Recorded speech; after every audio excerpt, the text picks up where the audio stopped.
Hi guys, இன்றைக்கி நம்ம மீன் குழம்பு தான் பண்ண போகிறோம். அதுக்கு கடாயில் ஒரு ஸ்பூன் ஆயிலில் கொஞ்சமாக கடுகு சேர்த்து நல்லா பொரிஞ்சதும் வெங்காயம் சேர்த்துக்கலாம். நான் ஒரு பெரிய வெங்காயத்தை சின்ன சின்னதாக கட் பண்ணி சேர்த்துருக்கேன்.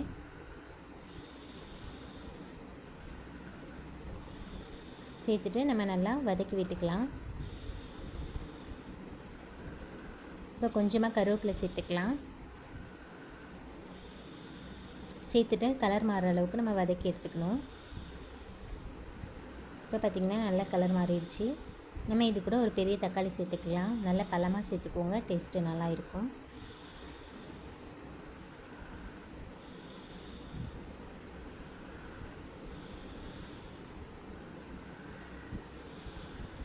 தக்காளி சேர்த்துட்டு ஓரளவு வதங்கினதும் கொஞ்சமாக மஞ்சள்தூள் சேர்த்துக்கலாம்.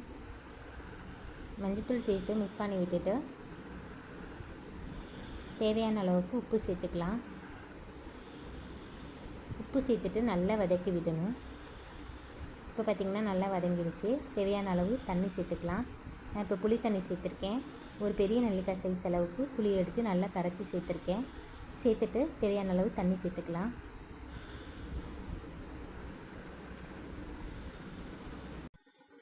இப்போ குழம்பு நல்லா கொதிக்கட்டும். நம்ம தேங்காய் அரைச்சி எடுத்துகிட்டு வந்துடலாம். இப்போ வந்து 1/4 மூடி தேங்காய் எடுத்திருக்கேன். அதில் 5 ஸ்பூன் குழம்பு மிளகாய்த்தூள் சேர்த்துக்கலாம். 2 ஸ்பூன் தனி மிளகாய்த்தூள் சேர்த்துக்கலாம். சேர்த்துட்டு நல்லா அரைச்சி எடுத்துகிட்டு வந்துடலாம்.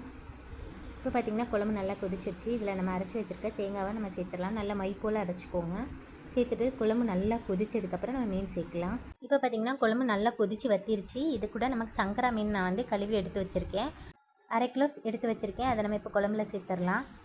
நம்ம எந்த மீன் கழுவுனாலுமே கல்லுப்பு போட்டு நம்ம நல்லா தேய்ச்சி கழுவுறப்ப மீனில் வந்து அந்த ஒரு மாதிரி குளகுளப்பு தன்மை வந்து இருக்காது. மீன் நல்லா சுத்தமாக கழுவி வரும், செதில்களும் இருக்காது.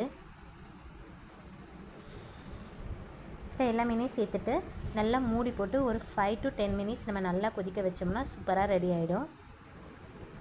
இது கூட நம்ம 3 பச்சை மிளகா சேர்த்துக்கலாம். இந்த டைமில் நம்ம 3 பச்சை மிளகா சேர்த்துக்கிட்டோன்னா அந்த பச்சை மிளகாவோட வாசனமும் ரொம்ப நல்லாயிருக்கும். மூடி போட்டு ஒரு 10 நிமிஷம் ஆயிடுச்சு. நம்ம இப்போ ஓப்பன் பண்ணி பார்க்கலாம். பார்த்திங்கன்னா சூப்பராக ரெடி ஆகிடுச்சு. வீடு கமன் மணக்குது. ரொம்பவே சூப்பராக ரெடி ஆகிருக்கு. இந்த வீடியோ உங்களுக்கு பிடிச்சிருக்குன்னு நினைக்கிறேன். இந்த வீடியோ உங்களுக்கு பிடிச்சிருந்துச்சுன்னா லைக் பண்ணுங்கள், ஷேர் பண்ணுங்கள், கமெண்ட் பண்ணுங்கள். மறக்காமல் நம்ம சேனலை சப்ஸ்கிரைப் பண்ணிக்கோங்க. தேங்க்யூ.